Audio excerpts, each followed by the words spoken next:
It rules everything around me. Cream. For those who lost focus, close your eyes and just dream. Open your third eye, now the world is your office. Coolest show you know, it's the Hip Hop Caucus. Welcome to the Coolest Show, everyone. Our guests today are strategists, tacticians, and leaders you ought to know. I'm obviously not Reverend Yearwood. I'm Tamara Toles O'Laughlin, and this is the Coolest Show. Our conversation today is not about the history that's being made, although only time will tell exactly what that is. Who is cast as the victor, who's the victim, and what will the impact be? Today on the Coolest Show, I'm sitting in for our Reverend Lennox Yearwood, and I have the pleasure of digging in with three incredible guests who have been and will continue to be people who shaped the impact of the U.S. climate, the first climate bill. Regardless of what we have to say about it, we're going to have to deal with it. So really excited to get into a conversation with Bishop Marcia Dinkins, Dana Johnson, and Rhiana Gunn Wright. Bishop Dinkins is the executive director of Black Women Rising. She launched BLAC, the Black Appalachian Coalition, in 2021 as an initiative to ensure that accurate and inclusive accounts of Black experiences in Appalachia are not erased. Additionally, Bishop Dinkins serves as a part-time executive director for Ohioans for Sustainable Change. She brings a wealth of knowledge to this work with an impressive background in community organizing. She holds accreditations from everyone, a lot of folks, focused on interdisciplinary and women and gender studies, criminal justice, and policy. So all those things that are those nexus points that we're dealing with in this moment. She's also, as if she has time, currently a candidate at Union Institute University and as a PhD candidate, and is focused on public policy and social change. Dana Johnson serves as the strategy director and federal policy leader at We Act for Environmental Justice. She leads advocacy, regulatory, and a policy setting team, so all the stuff that we're about to talk about. She has successfully helped shape the organization's narrative in the areas of clean air, healthy homes, water quality, energy democracy, and transportation standards. She's a sought-after leader who has moderated every kind of conversation from the New York Bar Association to Massachusetts Institute of Technology. She serves on numerous boards, including the Advisory Council of State and Energy and Impact at NYU School of Law. Rhiana Gunn Wright hardly needs an introduction. She's the director of climate policy at the Roosevelt Institute. She leads the think tank's research at the intersection of climate policy, public investment, racial equity, and public power. Again, we are in the right conversation. She aims to create a body of work that examines the role of economic policy and large-scale economic transformation to make sure that the climate crisis doesn't happen without us. She supports Roosevelt's engagement with the Green New Deal Network and many other partners who are in the thick of the climate movement. I'm incredibly inspired by the folks in this room and really want to jump right into what we are doing in this moment, what we're experiencing, and why it matters to our community. So we're going to get into a deep conversation. Everybody grab a glass of water, call a friend, put on a thick blanket, because we're not going to spend a lot of time at a superficial level. I have begun to introduce each of you to the listening audience, but let's jump in. In your own words, please tell us, what is your role in this movement moment? And I'll ask Dana to kick us off. Sure. Thank you, Tamara, for this opportunity to be with everyone today. I consider our movement moment, We Act for Environmental Justice, broadly to be really making the federal connection to what we see happening at the state and local level.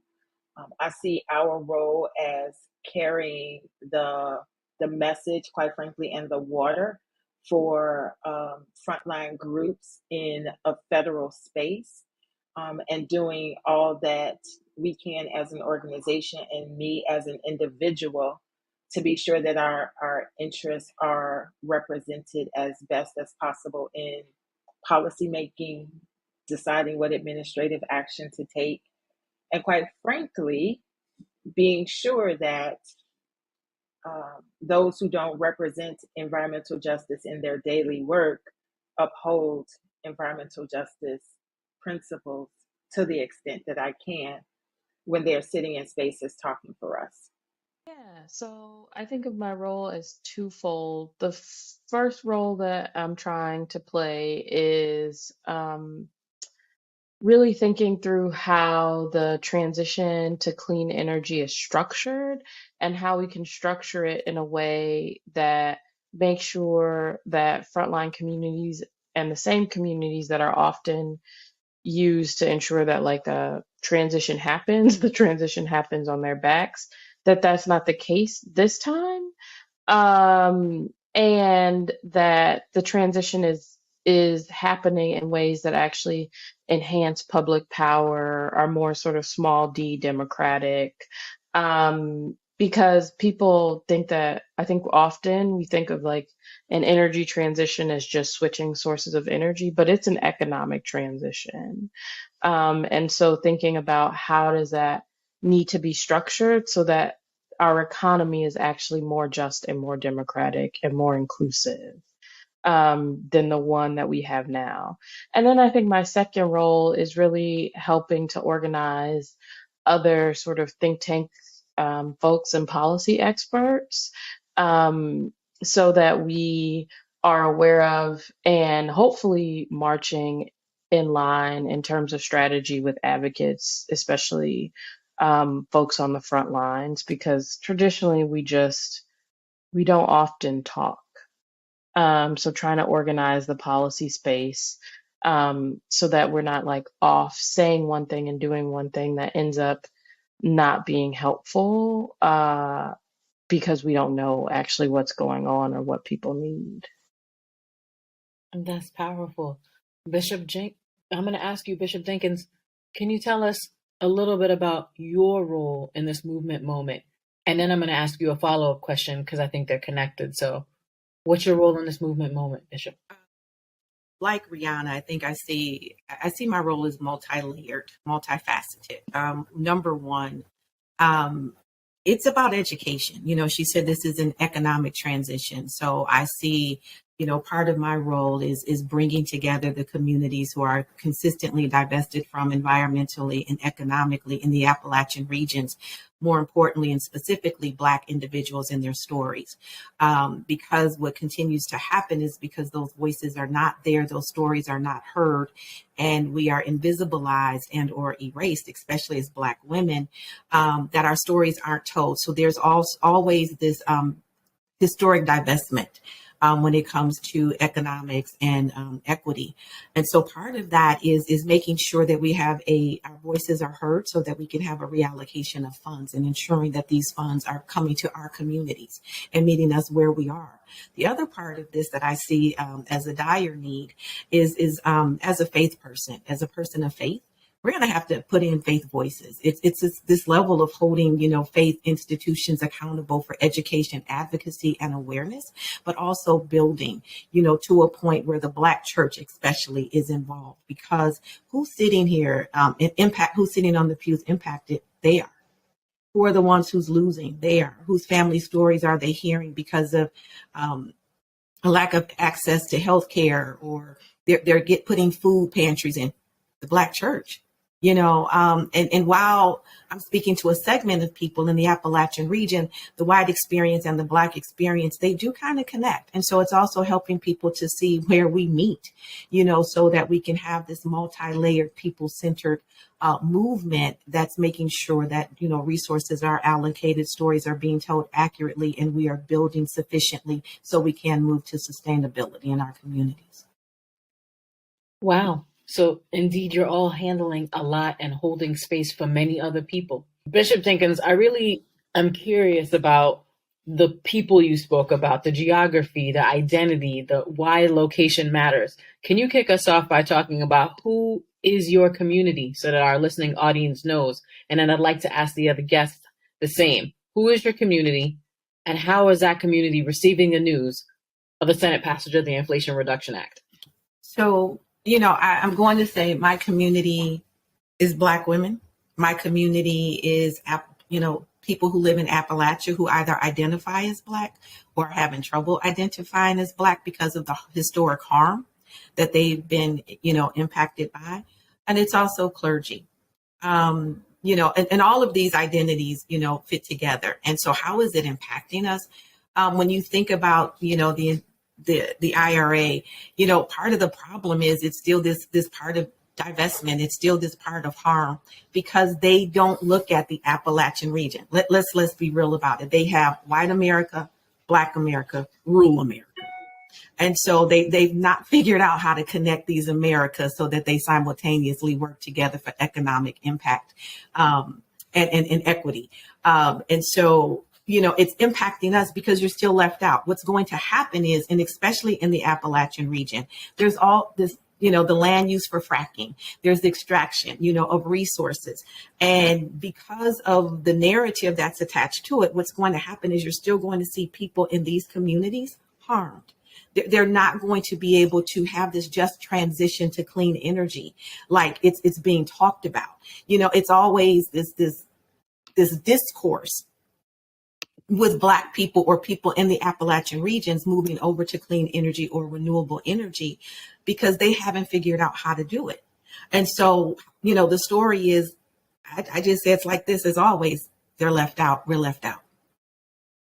And that's the story, and that's the discourse, and that's the problem. Because at the end of the day, it's still going to be for those who benefit the most, and that's the fossil fuel industry. And so that's how it's impacting us, because it's still putting people at a point where they have to make choice, but they're not educated around the choices that they have to make. And so it continues to perpetuate the harm. Dana, can you tell us who is your community and how is that community receiving the news of the passage of the Senate passage? We're holding our breath on the rest of it, of the Inflation Reduction Act. Yes. So at We Act, our mission is to ensure that people living in a community of color, so predominantly African American, predominantly Latinx community, and people of low income participate in decision-making processes. So I would say broadly, those are our communities. I would also add to that, We Act is the only environmental justice organization with a permanent office in Washington, D.C. And so I will also say that other justice, other advocacy, other environmental justice organizations across the nation are also our audience. And I would say we are on a spectrum in our reaction to this bill. So my team and I spent the last 18 months going hard in the paint to ensure that investments were made in areas that we believed would benefit our community. And so I feel a sense of pride that we were able individually and collectively to make sure that those investments are represented in this bill, and we do see them. There's a $60 billion number on it. I'm going to say it's probably closer to 40 because there are some investments, as Bishop Dinkins mentioned, that may reduce emissions, but have technologies that are harmful. That said, Rhiana's shaking her head because she knows those numbers are. She's feeling the difference between those numbers. Right. And it may not even be in the 40s, right? But let's just say at the very high level, we're gonna say 40 something. But I will say to you, Sunday night, when the Senate passed the bill, I did not feel excited. I felt a little sad, quite frankly, because there are people who I stand in partnership with and allyship with who have been fighting Line 5 in the Midwest part of this country, or people who are, as Bishop Dinkins mentioned, in the Appalachia, who have been fighting the Mountain Valley Pipeline. My beloved Dr. Wright in New Orleans and the work that they do to push back on carbon capture and sequestration. In New York, our state is bidding for a hydrogen hub that is going to bring some questionable technologies to the community. And so I think that spectrum of emotion that I felt is representative of the spectrum of emotion that we see in the environmental justice community, even today. So I'm hearing you say that It's a mixed review at best. So far from you and Bishop Dinkins, that there's a lot to be desired. Rhiana, can you talk to us about the community of folks in policy that you're organizing? How did they receive the news? Yeah, so honestly, so the communities that I feel like I'm a part of, like you said, policy folks, especially climate policy folks, also like sort of progressive econ policy folks, and You, Green New I want to add Dealers. that you must enjoy money when you call it econ. I just want to flag for everybody that you got to have an intimacy with the economy to cut it short. Most people feel like it's a neighbor that they see on occasion, but I just want to Oh just no, lift that up. that's a squatter in We my spend a lot of house. It's a time. squatter in my house. It's always, yeah. So it's really been a mixed bag. Like Dana said, having worked on the Green New Deal, I guess when I thought of the first like big piece of climate legislation we passed, I did not expect to feel the way that I did. I also felt sad for all the reasons that Dana said. And within the community, there was a real split, right? There were um, policy experts who really, because of how closely they might work with frontline communities, or the sort of types of things that they researched, they were really concerned about the harms, like really intimately thinking about uh, the people and the communities that stand to be negatively impacted by the bill.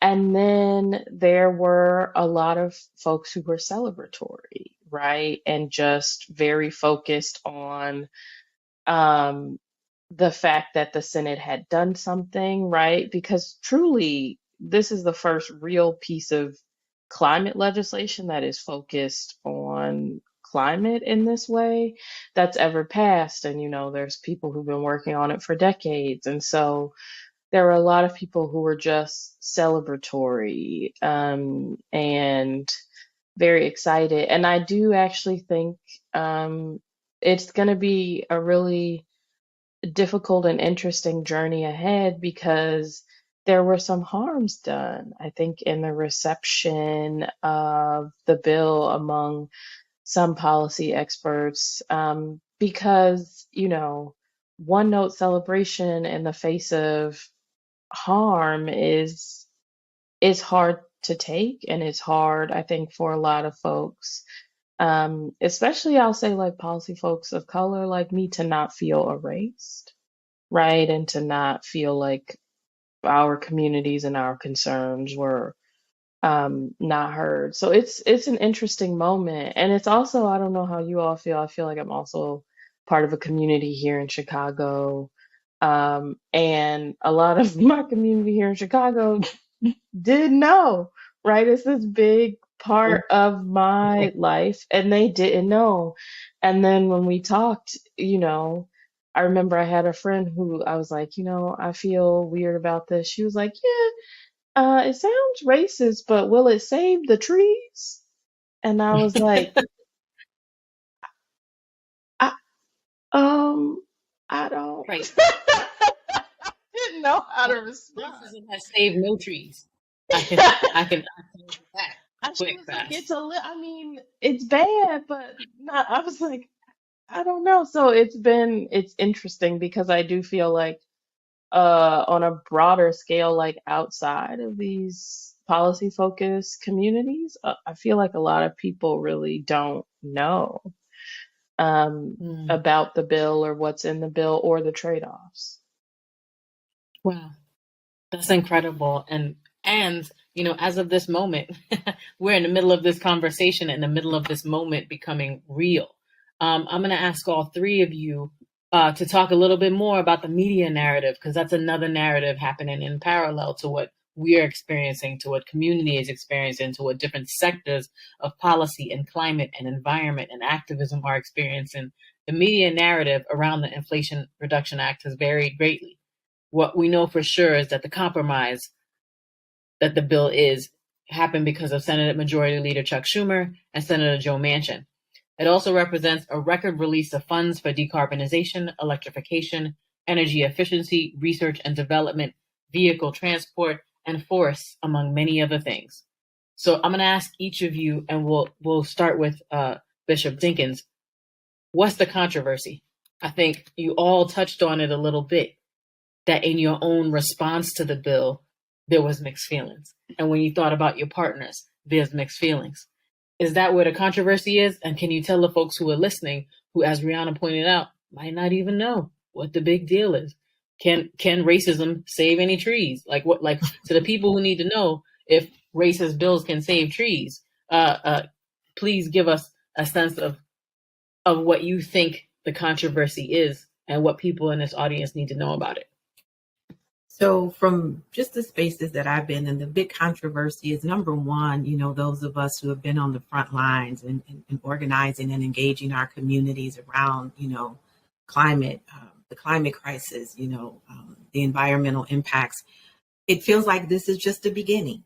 The narrative is making it like it's this monumentous thing that's going to be like the be all save all, and that this is a stop. This is just a start. And the truth is, a lot of people are, as you said, having these mixed emotions because, number one, part of the controversy is in the narrative is, can they really live up to it? Number two, how is it going to be implemented and done? Number three, as was said earlier, who's going to be the benefactor? The other part of the discourse and the controversy is it going to go to the blue states, or is this just going to be like anything else, going to the red states? Then there's this thing around healthcare, and the caps around, Medicare and the ACA. And while I know that those are good things that I've pushed and fought over the years and worked, towards those things, is it really going to give us the access that we need? And lastly, I agree with Rhiana. The other part of the discourse is, do people really know? And number two, do they really care? Because they're tired. People are tired. And so this is not an instant, and so I think the other part of this is media is making it like it's going to be right here, right now. And the truth is, it isn't. It's not going to save something right here and right now. It's just going to start a trajectory. And so there's all of these mixed feelings around the benefactor. Who's going to lose? Who's going to win? Is it going to go to the red states? Is this going to eliminate blue states? How does this impact, states where they're not even allocating certain things? How does this play into, the reallocation of resources? And can the IRS handle this stuff? And, and then what does it do for every step that we've taken? Because it feels like it feels like a compromise that, yes, we're celebrating on one end a start, but then on the, underneath the structure of it all, you've got these fossil fuel deals that's going to harm places like Alaska and Mexico and create all of these other harms. So it feels like, for some people, like a forked tongue type piece of legislation, and the discourse around it, and the fact that, again, people don't know. And so that's going to be another controversy of like, how do you get them to know? How do you get them to understand? And when you have been the butt of degenerative policy making, how do you get this to matter to people? Wow. I'm going to ask you, what do you mean by the butt of the policy making? I just want to make sure people don't miss the thing that you just said that was like lightning there. Like, Yeah. Where are you sitting, and why does it feel like you're being piled on? Because that's what I'm hearing in what you're saying here, but make sure the listeners don't miss it.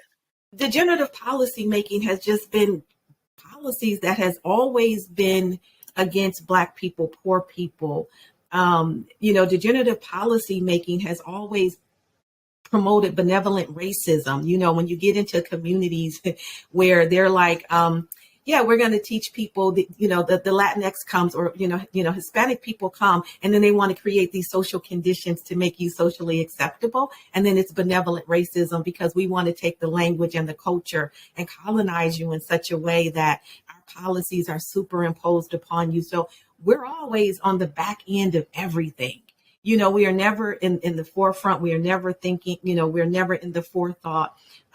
Policy making, if we just call it as it has always put back Black people, poor people, those who are not like the elite, who are not like the elite, always in the background.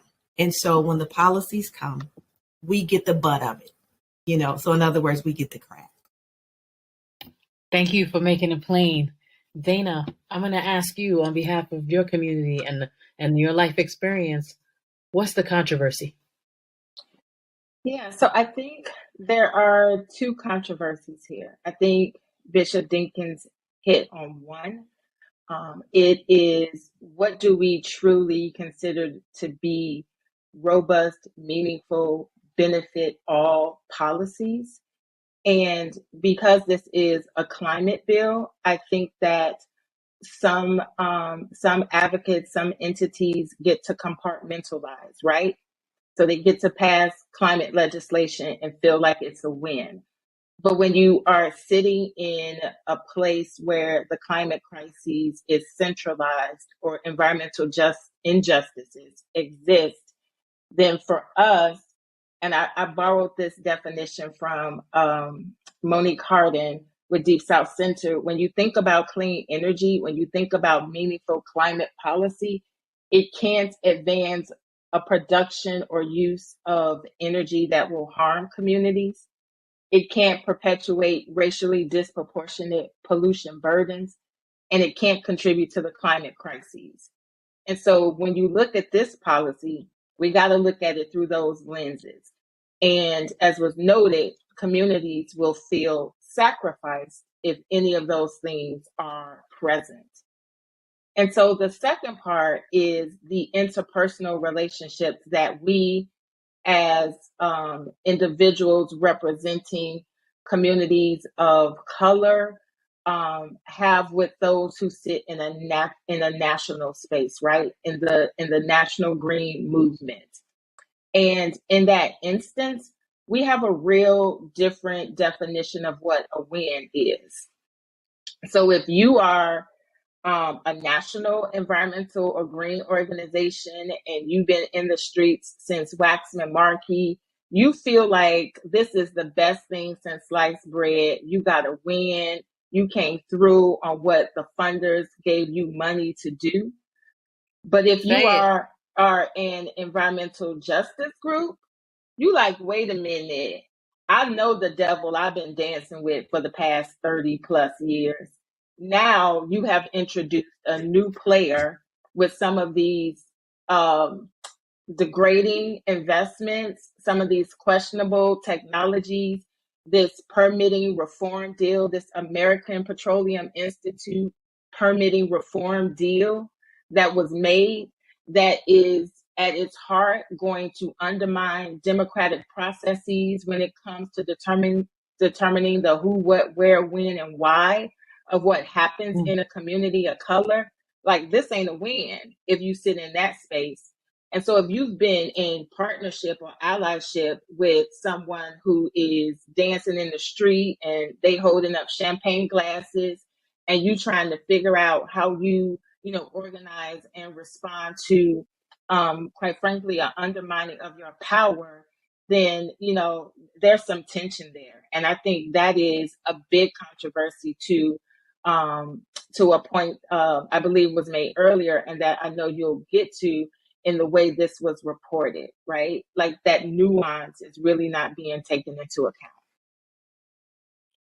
Thank you for that. And I'll say, really quickly, that some of the people that have been at the rear end of all of these policies were also there in Waxman Markey. So there are folks who happen to be betwixt and between those polarities who feel all of the things that we're talking about in this conversation. Rhiana, do you want to talk a little bit about the controversy as you see it and whether the media is capturing this at all? Yeah, I mean, I can't agree with what Bishop Dinkins and Dana, especially Dana's last points, about how people define wins differently more. That so much of the controversy right now. So that's one part of the controversy. I think from where I sit, the other part of the controversy for us is that a lot of this money goes to some of the same players who have been really structuring and quite frankly hurting our economy for a while. So obviously there's a large amount of money that's going to end up in the pockets of fossil fuel industries.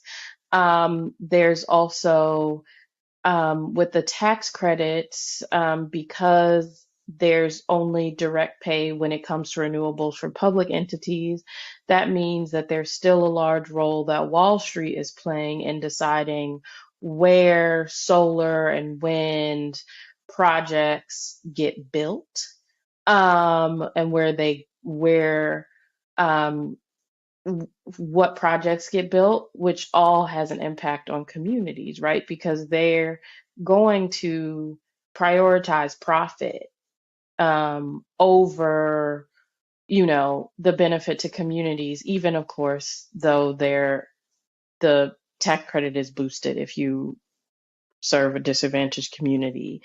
Um, so basically who wins and who are going to be the next big players in our economy is another controversy, because there could be a real role for public ownership, for community ownership, for public options when it comes to the provision of energies, right? There could be a real role for how this money can benefit communities. And so essentially, who is going to run and really benefit from this clean energy economy is a big, big question. And then I think a smaller controversy that comes back to how you define wins and the media narrative is that the media narrative right now is really dominated by white people, right? Just really being treated as experts above and As beyond people of color and frontline communities. And that's also part of the reason that who defines wins is really important, because if you have one side that is white and male and who mainstream typically considers experts saying something is a win, you create a narrative where people who are saying that it's not a win, who are largely people of color from frontline communities, they get treated as enemies of progress, right? As people who don't understand political reality, right? As people who are unrealistic. And that is hurtful, really hurtful and really detrimental, both to like the sort of future of our movement and just to like our understanding of climate and clean energy, because we know that oftentimes it's the people who are on the front lines who actually do have the clearest idea and understanding of what all of these things mean. So that's another controversy too, just like who is being elevated as an expert, because that also means that these are going to be the people who get invited back in the room next time, right, to help make policy and who get preference. So I think that's something that we're not talking about a lot, but that is like a huge problem right now. I just want folks who are listening to know that if you get 4 Black women in a room who understand what they're saying at every level, it looks like there's an air traffic controller in every corner. There were hands moving in every direction. There were hands going up, sideways, circling. There were snaps happening in the background. As Rhiana was pointing out, that what we're talking about is multiple levels of dysfunction that aren't being covered in the media, which is why we needed to have this conversation. It's not just interpersonal, he said and she didn't get to say. It's not just organizational or institutional, they got a seat and they did not. It's actually about systemic harm that gets caused by a lack of equity, a lack of diversity, a lack of people in the room who can talk about the problem from every angle, which then stops you from solving it at any angle. So I just really want to thank each of you for lifting that up. I just want to ask each of you really quickly, what's happening to the people that you care about? What happens to them? Wow. Yeah. I wondered which direction you would go in, because that is a really powerful, loaded question.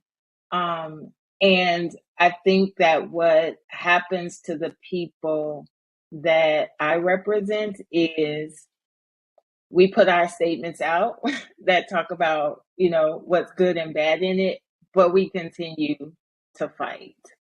And one thing that we are doing simultaneously, while we focus on this bill, is doing all that we can to ensure that this API permitting reform bill does not go anywhere. So I think that folks who I represent will continue to go down that path. I wish I had something more to say, but that's kind of where I feel. You know what? Something came to me. I got two more things.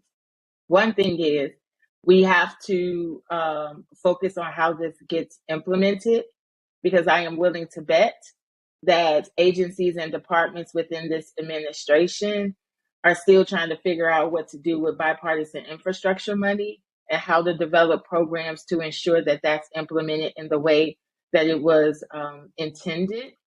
And so that same process will happen with IRA. And I think one other thing that we talk about internally is we really need to start thinking about power and how we empower people at every level of government to really be in the driver's seat of decision making. And so I do think there is a civic engagement piece to this, like a voter engagement piece, that I know we are also thinking about. Bishop Dinkins, I'm gonna come back to you, and I'm gonna ask a really pointed question, because we're amongst family. We're gonna do it. As we think a lot about what's coming next, the midterm elections, polls show that Dems could add seats to the Senate, but in plenty of other scenarios that are also credible, they could lose control of the House. I'm gonna ask a couple of questions, but I'm gonna dig right into this one, and then I'm gonna pivot back to Rhiana for another one.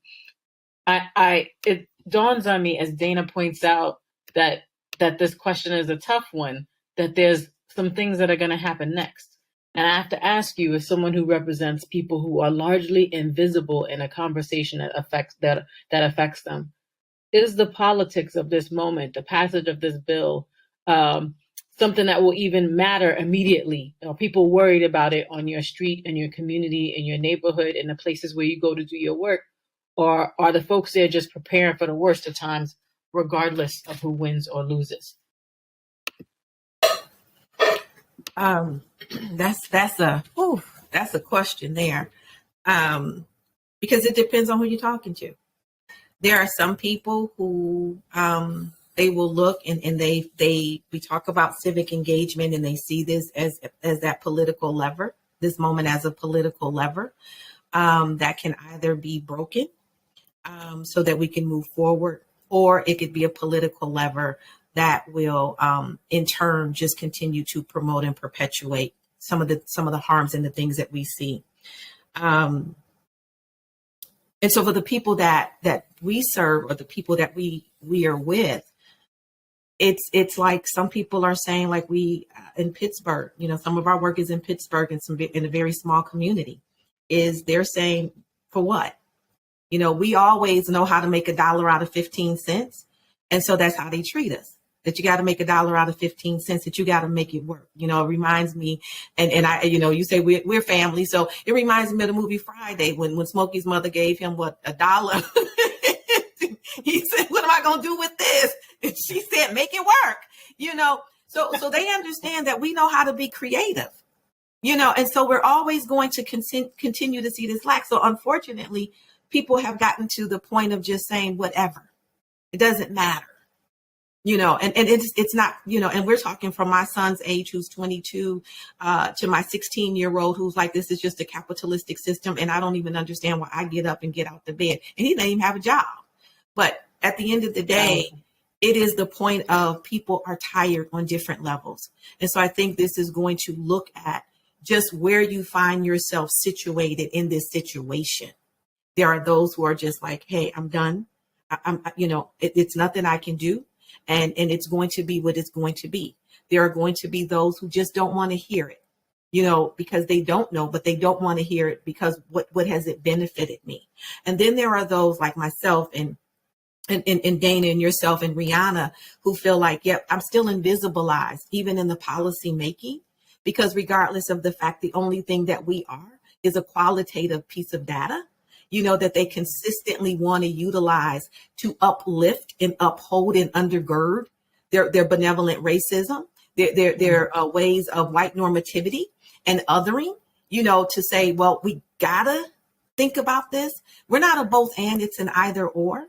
And so because people are tired of being situated in the center as just a data set, they give up and they give out. And so, again, that's a loaded question. It just depends on where people are and that desire.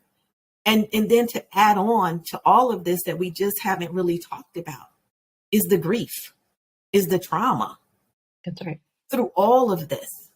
And because there's so much grief and so much trauma, as a single Black mother who has been harmed severely by climate and environment, being married, and a lack of access to healthcare and policy making, it's hard because you're asking yourself, where do I fit in?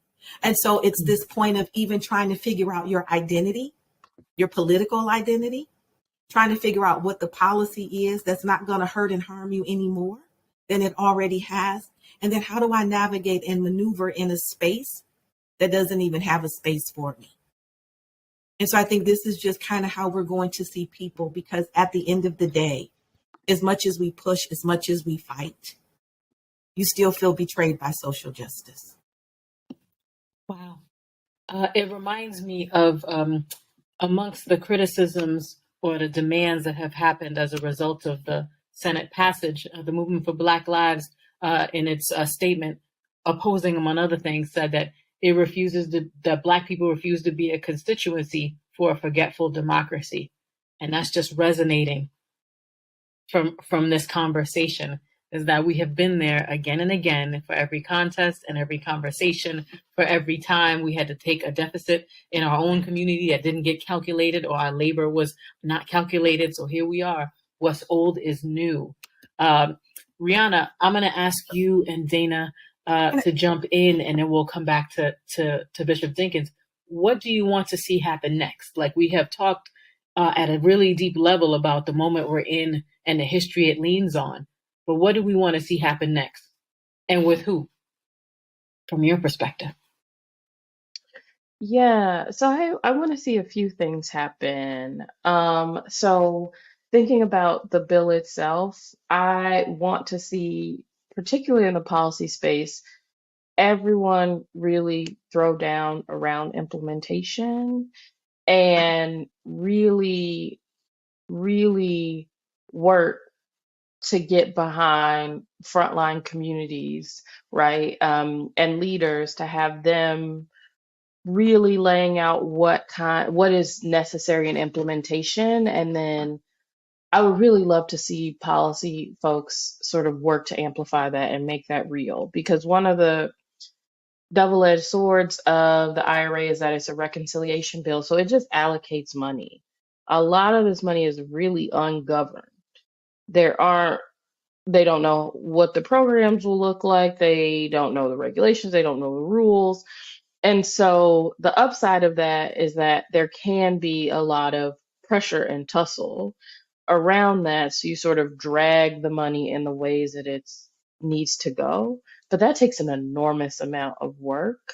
And for the folks who really need that to go well, they don't often, like Dana said, have a federal presence, right? And so it's really going to take groups that sort of have connections with agencies, know how this goes, to really put in that labor so that implementation goes the way that we would want it to go. So I think that's the first thing I think about.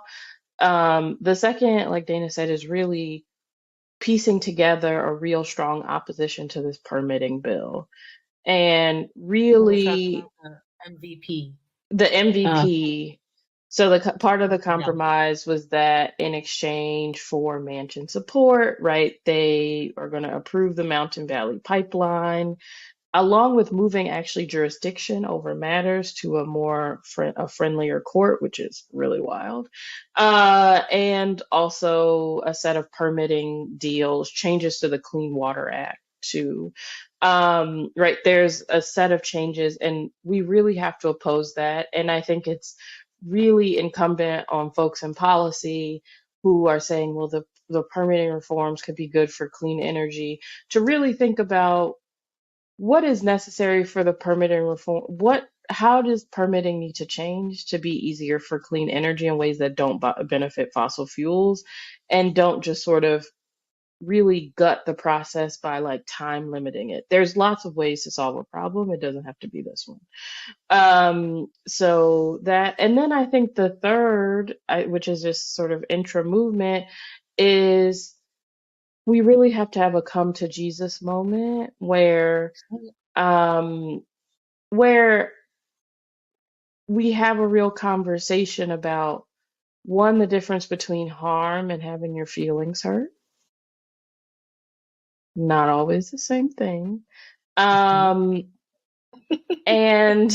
right, where we can acknowledge that like we all have to have empathy and kindness for one another, but there also does have to be real repair and apology for harms that have been done, and the ways that some folks who have had more power have used their power in a way that ended up being silencing, right? So I think that out of this, for us to move forward, there needs to be a real moment and process, and lots of conversations about repair and harm, and sort of realignment around the processes and values of environmental justice that all of us, especially post 2020 and the racial reckoning, said we were committed to in the climate movement. How do we actually live that out going forward? So much to unpack there. A wise man once said that if you don't understand what a thing is used for, it's subject to abuse, right? So I think it's really, really powerful to talk about the levels of harm, the idea that you can abuse someone in policy, you can divest from them, you can actually beat them, you can make their lives shorter, and all those things can happen at the same time and need to be addressed together. So really powerful. Dana, I'm going to pivot to you. This microphone is on fire.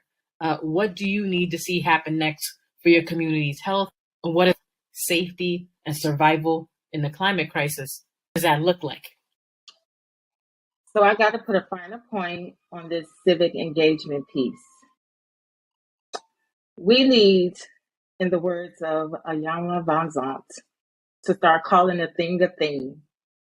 You brought Iyanla Vanzant into this conversation? Well, go ahead. Listen, beloved, we got to get honest up in this piece.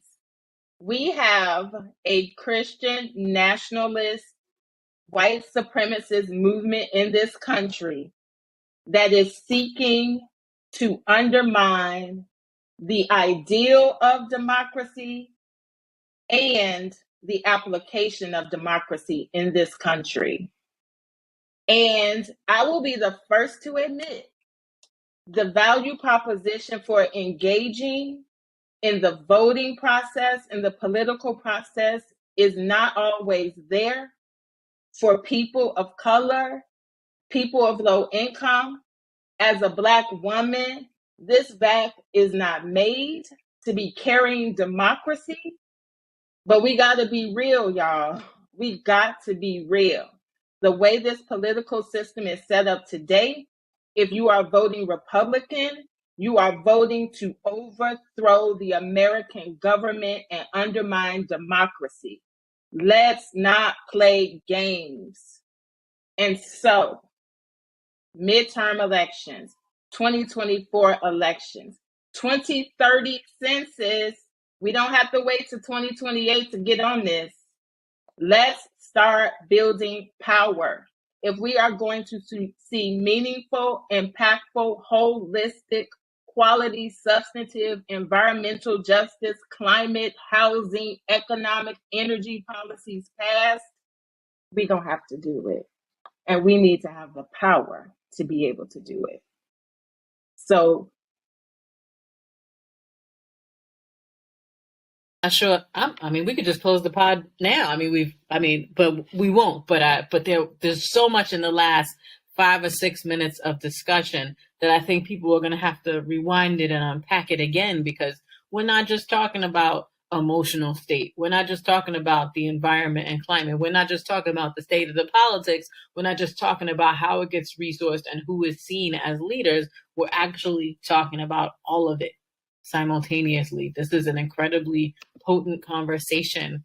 I'm going to ask each of you to talk a little bit about, why you were doing this, why you were putting yourself in this conversation when it would be so much easier for apparently so many other folks if we just didn't say anything at all. And I want to do it in a way that helps people to understand what the big picture is. So I'm going to ask you, Bishop Dinkins, share with us, what's your vision of a future where your community does more than survive? What does that feel like? What does it look like? What does it do for everybody else? I'm going to be honest with you. I wrestled with that question. I looked at that question over and over again. Going back to what Dana just said. Every moment of our life is just that. It's a moment. I don't even know if we can plan for the future.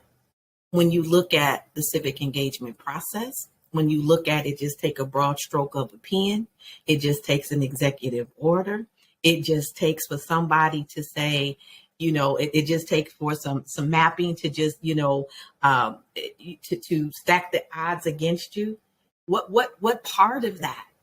And I had to ask myself, what part of that? So the question is, what do I want to see? I want to see that we have a future.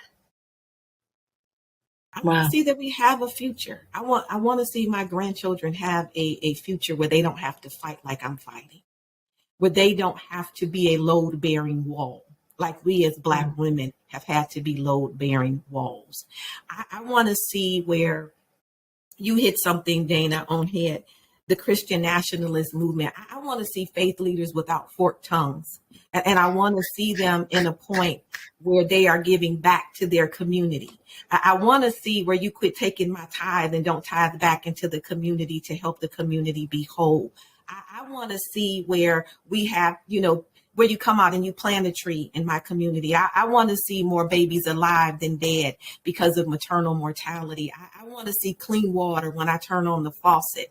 I want to see that I've been able to define with powerful Black women such as yourselves what equity is for me, not white equity, but Black equity. I want to see what liquid gold looks like for my children and what it means. So what does that mean? I want to see a future defined by me, that looks like me, that looks like us, that looks like equity, that looks like power, that even understands power, because we can push for it. But the truth of the matter is we all have a different definition of what power is. So I want to see a future. I want to see a future that moves us beyond a fight to a place of fulfillment. And I mean overflow like never before, that I don't have to live and define my life from a place of scarcity. But that I have a future with abundance. And the truth is, I think for me, where I had a hard time, and I'll wrap up here, is because what's really happening is we're always fighting for the future. But I want to see where we can fight simultaneously today to get the low-hanging fruit that we need so we can eat today and drink today and live today and thrive today. That just builds upon and elevates a magnificent future where we're all living and breathing in a way that, again, that's been defined by me. It's hard to answer. I hope I answered as best I could, because I want to see a future where my granddaughters ain't load-bearing walls. Beautiful. This is fantastic. I can say that I have said it in many places that the vision of the future I want to see is one where we are not molested on behalf of America. Right. So that's everything you just said was about being able to have self-determination, making decisions for yourself, being able to choose partnership and allyship and not being pushed into a space where you have to go. Dana, you're going to have to step out of this conversation, I know, any moment. So I just want to ask each of you to tell us how people can connect with you. And what we will do is after that, circle back to another question. But I want to ask each of you, starting with Dana, to tell us, as you talk to us about your vision, Dana, tell us how people can contact you, resource it, and support it. Yes. So interestingly or not, I started this year thinking about why I do the work that I do. Like, why am I in Washington, D.C.? And I think at the end of the day, my desire is for people to live in peace and safety without fear. And a part of that is self-determination, and very much aligned with the 17 principles of environmental justice that were developed by leaders from around this world. And if you look at that document, it mirrors the Declaration of Independence. And it speaks for people, wanting to be in a place of, like I said earlier, we get to decide the who, what, where, when, and why of our lives. And with that, to me, comes peace, safety, and power. And so that's my vision for the future. That's why I'm in Washington, D.C. And if anyone wants to get in touch, you can learn about WEACT at weact.org, WEACT.org. And you can hit me up unless you are the American Petroleum Institute trying to advance a bogus permitting reform bill. Dana at weact.org. Dana at weact.org. Dana, it's been a pleasure having you on the podcast. And API, you are on notice. Do not send Dana any emails. I'm pretty sure she doesn't want you in the DMs either. Rhiana, I'm going to pivot to you after I say thank you, Dana, for joining us. It's been powerful. Rhiana, can you talk to us about the vision of what you want to see? Because we talked a little bit about where there's trouble, what's not working, what the multiple levels of what needs to be fixed. But what is the vision of a future where the folks you work with, the people you are lifting up, do more than just survive? Tell us what that looks like. I mean, for me, it honestly looks like us finally reaching a moment where we, as a country, can solve a problem, especially a big problem, without needing to rely on white supremacy to make the math work out. Right? Like, something that has struck me about this bill is that we were not able to make progress to secure its passage until some folks essentially agreed to throw some group of Black, brown, and indigenous people down a well. Right? Before that, we could not move forward. We could not find a compromise. And for me, We can't even release money. Right. We can't even throw money into the world unless some Black and brown people are threatened by that. Powerful. Right. Just wanted to stop there because that was powerful. And so for me, a vision of when I think of a future I want to live in, it is that we can figure out and have figured out ways to solve problems without using people of color as a buffer. Right? It is so lazy that in 2022, we cannot figure out how to solve existential crises without it being on the same backs that it's always on, when there are such a wealth of solutions available. I need a future that looks like that, because I feel like that's what really struck me after the passage. Is I saw so many people talking about, I'm hugging my kids because now I feel better about their future. And I'm looking at my 8-month-old and having just recovered from a cold that became a respiratory infection because of the asthma that I have, because I grew up in a place with elevated air pollution, right? Looking at him, and I felt like I could not rejoice that way because I could not promise him, or even just like kids like him, that they wouldn't be a bargaining chip one day, right? Like that something wouldn't happen at his expense. And so I could not have that same joy. And so I want a future where, like, he doesn't have to look at his kids and think that, right? And so I think that's what it would be like for me, but we just got to figure out how to solve problems differently. It's absurd that we're still here. Yeah. Thank you. I'm going to ask you both to tell people how people can follow, contact, and support you. But before we get there, I have one last question for the bishop. Can you talk to our audience about how the community can help you get there? Rhiana talked about a vision, so did you, and so did Dana. But what does that actually look like? Is that people showing up to support you? Is that people mobilizing in the streets? Is it people giving you all the fancy access to the research data that it might take to help translate the storytelling that people want intermittently when they don't want data, they want stories? So like what can people show up with in Appalachia that would be useful to getting closer to the vision that you talked about?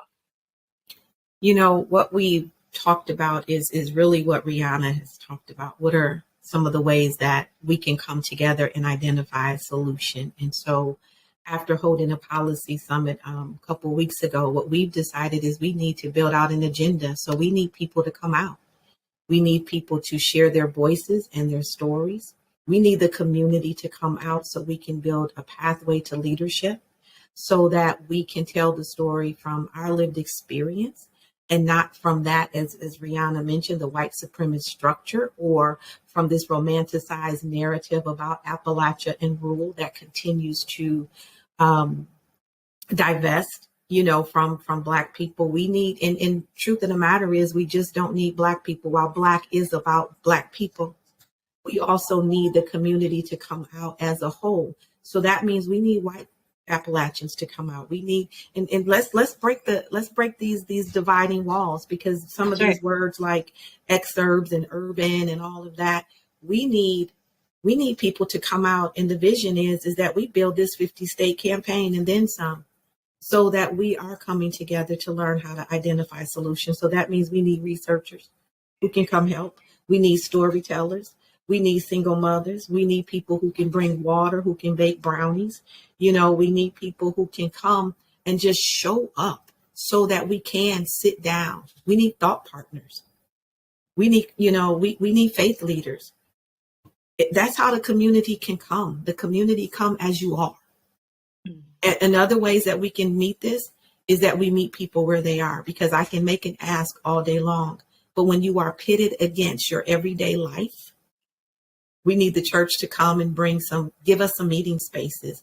We need folk who can come and do some daycare for us so moms can. We need some restaurants who will donate some food so we can feed folk when we're having our meetings. We need the resources to help people meet them where they are so that we can come together and have these conversations to identify the solutions that we need. And that's and we need to build this big relationship, and that's going to take the community.